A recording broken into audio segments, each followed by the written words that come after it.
Chers frères et sœurs dans le Seigneur, nous allons lire la parole de Dieu dans le Nouveau Testament,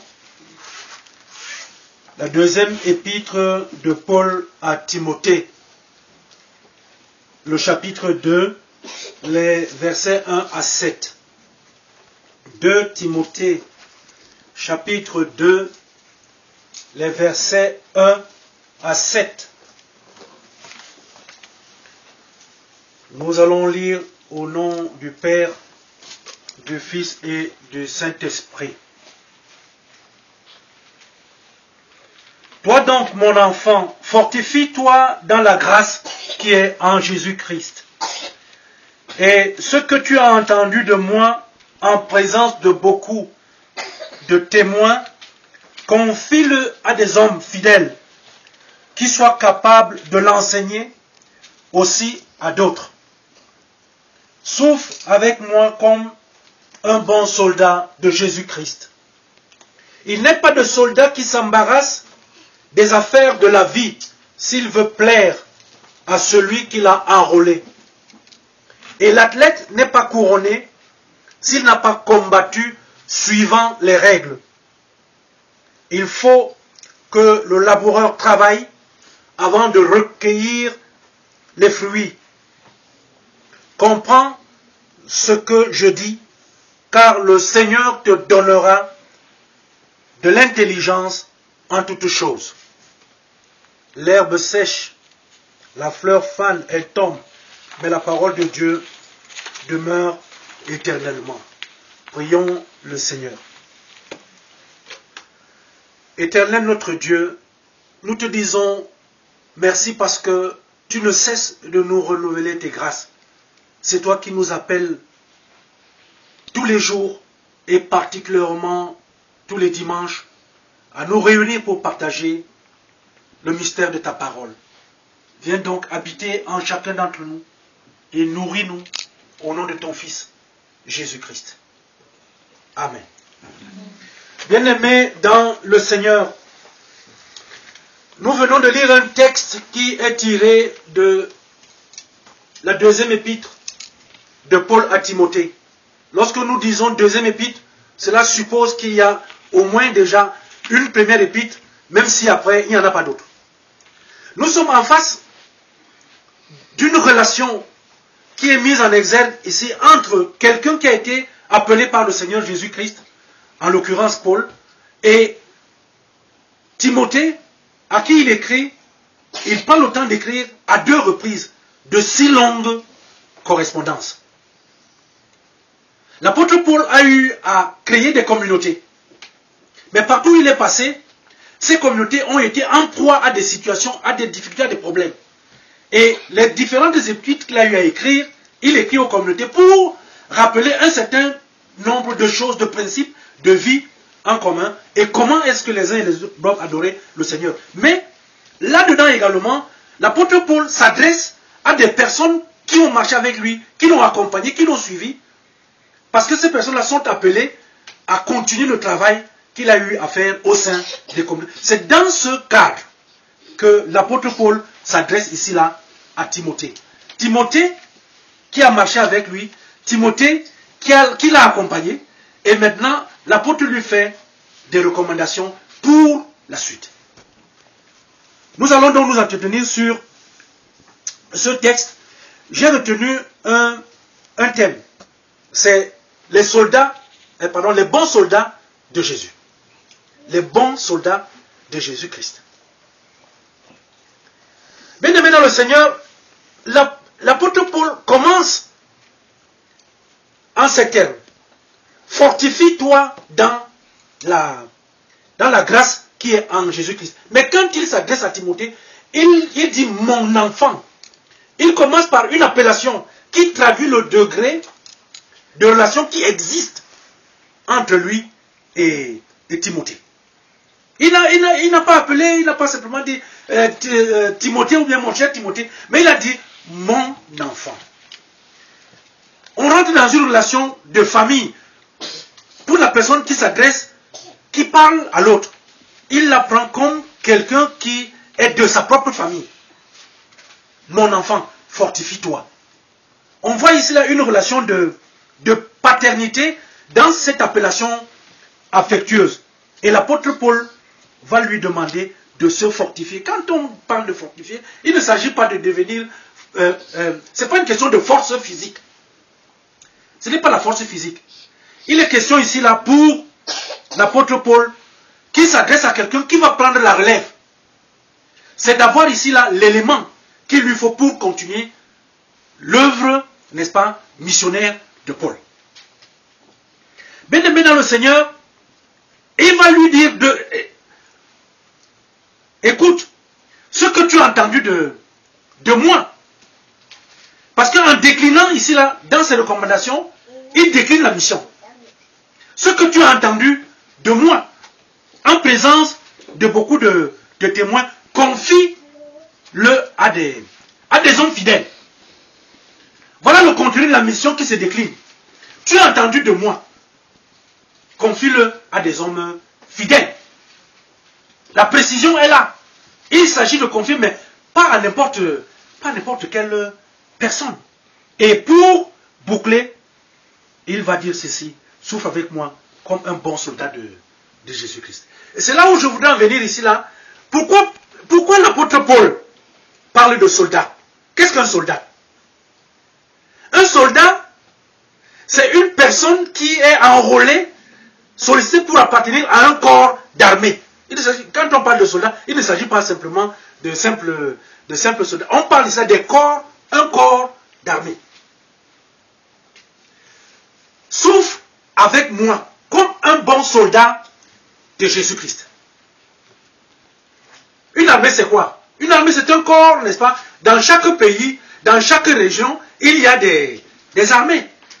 L'armée est là pour protéger, n'est-ce pas, le pays, n'est-ce pas, de toute attaque et de tout problème. Alors, l'apôtre Paul s'amuse donc ici là à emprunter, n'est-ce pas, dans le jargon militaire, pour parler, n'est-ce pas, de la chose spirituelle. L'apôtre Paul prend le temps d'utiliser, comme il le fait dans différentes situations où il a eu à travailler, à puiser chaque fois dans le contexte des éléments qui sont présents à l'esprit de ses auditeurs pour exprimer ici là la chose spirituelle. Alors, quels sont les éléments donc qui vont ressortir ici là de la mission? La première chose, c'est que on ne peut pas se mettre à enseigner quand on n'a pas appris. Voilà une première vérité qui sort de cette recommandation de l'apôtre Paul. Et là, nous tombons ici là-dedans en mission s'il n'a pas été missionné. Parce que un bon soldat ne peut pas être celui-là qui est entré dans une armée par lui-même. On n'entre pas dans une armée par sa propre volonté. Pour rentrer dans un corps d'armée, il faut avoir été enrôlé. Tout à l'heure, quand nous suivions dans la liturgie, il était question que la lumière est venue. C'est la lumière, n'est-ce pas, du Seigneur qui enrôle et qui nous transforme, n'est-ce pas, en enfants de Christ. Nul ne peut donc rentrer dans une armée par lui-même. Il faut être enrôlé. Et nul ne peut aller à la mission s'il n'a pas été missionné. Parce que l'apôtre dit, parce que là, il parle, tu as reçu de moi ce que tu as reçu de moi. C'est ça que tu vas aller confier à d'autres. Bien-aimés dans le Seigneur, l'Église aujourd'hui connaît un peu cette difficulté. La semaine dernière, nous parlions d'une situation au Cameroun. Ça semblait être quelque chose d'amusant. Mais ce n'est pas amusant. Parce qu'aujourd'hui, il faut faire attention. L'Église, oui. Mais l'Église n'est pas simplement une maison où on entre et on sort comme on veut. Parce qu'il y a aussi des règles. Il y a des règles. S'il n'y avait pas de règles, l'apôtre Paul ne dirait pas à Timothée, n'est-ce pas? C'est-à-dire que l'athlète n'est pas couronné s'il n'a pas combattu suivant les règles. Il y a toujours des règles.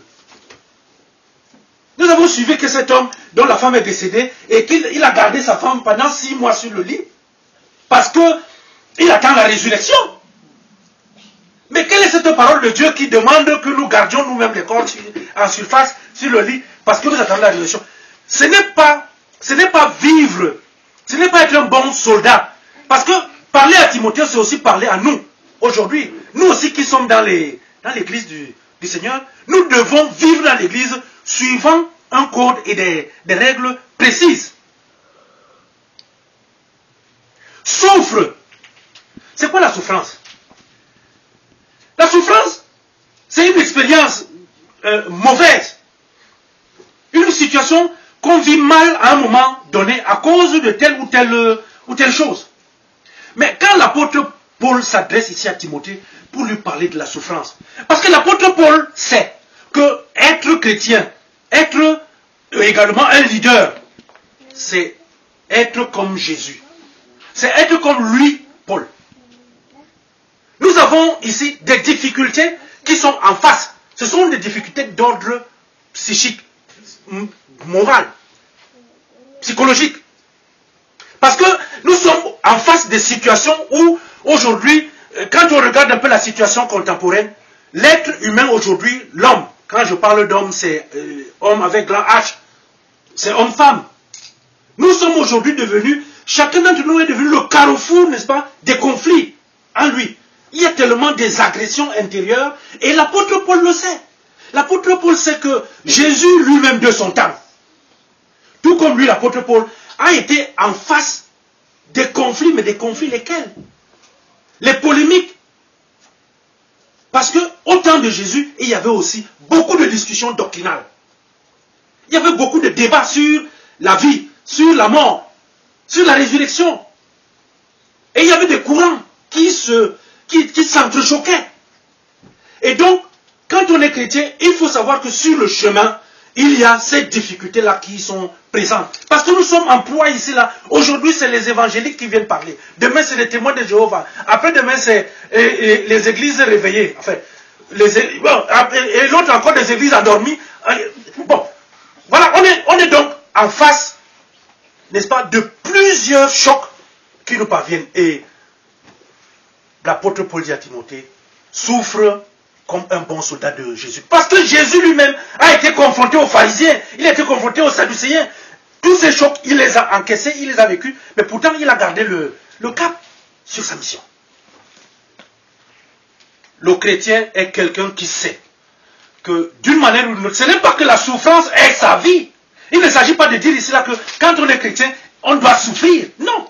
Mais quand on est chrétien, on peut se retrouver en situation de souffrance à un moment donné. Et il faut donc à ce moment-là combattre cette souffrance selon les règles, n'est-ce pas, du jeu. Selon les règles que Jésus lui-même a enseignées. C'est pour cette raison que l'apôtre Paul lui dit, fortifie-toi dans la grâce qui est en Jésus. Parce que cette grâce de Jésus est une puissance qui protège sur le chemin.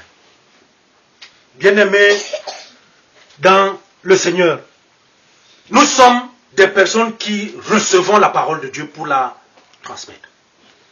L'apôtre Paul a été flagellé. Il compte le nombre de fois parfois qu'on lui a fait la fessée, les souffrances qu'il a endurées. Il dit à Timothée, être chrétien, ce n'est pas facile, mais c'est une bonne chose. Et donc quand on est chrétien, on est porteur de la parole de Dieu. Quel genre de soldats sommes-nous aujourd'hui? Parce que nous savons qu'il y a des soldats par catégorie. Dans chaque armée, il y a des soldats. Mais il n'y a pas que des soldats, il y a des bons soldats. Nous ne parlons pas de soldats exceptionnels. C'est comme quand on jouait au football. Il y a des bons joueurs, il y a des bons footballeurs. Mais il y a des footballeurs, mais il y en a de bons, de meilleurs. L'excellence. L'excellence n'est pas simplement dans ces domaines de la vie. L'excellence aussi est appelée dans la vie chrétienne. D'être un bon fruit. Parce que le Seigneur dit, on les reconnaîtra par leurs fruits. Hein? Un bon arbre ne peut pas produire de mauvais fruits. Le bon arbre produit de bons fruits. Donc dans l'armée, il y a des soldats. Est-ce qu'un soldat qui a passé toute sa vie avec les grades et tout, mais qui n'a jamais été au front, à la guerre, Est-ce que c'est un bon soldat? Ce n'est pas un bon soldat. Il ne connaît pas. Il est soldat par apparence, mais ce n'est pas un soldat parce qu'il n'a jamais tiré un seul coup de fer. Il n'a jamais été en situation. Les bons soldats sont ceux-là qui, sur le chemin, à des moments, après des moments de joie, rencontrent des difficultés et qui parviennent à surmonter ces difficultés en gardant toujours, n'est-ce pas, l'éthique qu'il faut sur le chemin. Voilà des bons soldats. Et autant il y a des bons soldats dans le civil, autant le Seigneur Jésus-Christ a besoin de bons soldats pour porter la parole. Pour porter la parole, sa parole, au loin. Pour faire des nations ses disciples. Bien-aimés dans le Seigneur, nous recevons la parole de Dieu pour pouvoir la communiquer à d'autres. Mais sachons très bien que nous ne pouvons pas partager quand nous n'avons pas. Le bon chrétien, c'est celui qui vit, qui mange la parole de Dieu et qui, pour pouvoir, le moment venu, apporter, quand quelqu'un a un problème, ce ne sont pas les paroles méchantes dont on a besoin. On a besoin des bonnes paroles.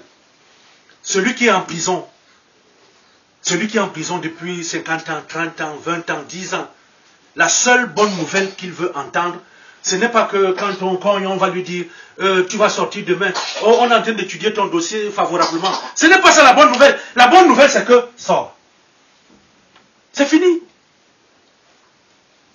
Le bon soldat de Jésus-Christ est celui-là qui prend la parole du Seigneur, qui la partage avec d'autres pour la vie et non pour la mort. Nous ne sommes pas appelés à être ceux qui évangélisent pour que les autres aient du mal. Mais nous sommes là pour porter cette parole en sachant que ce n'est jamais facile.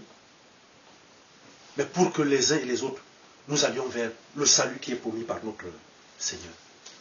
Est-ce que nous sommes aujourd'hui des bons soldats? Est-ce que nous respectons vraiment la parole de Dieu? Telle est la question que je laisse à chacun d'entre vous pour méditer tout au long de la semaine et que le Seigneur lui-même nous permette de nous retrouver encore dimanche pour partager sa parole. Amen.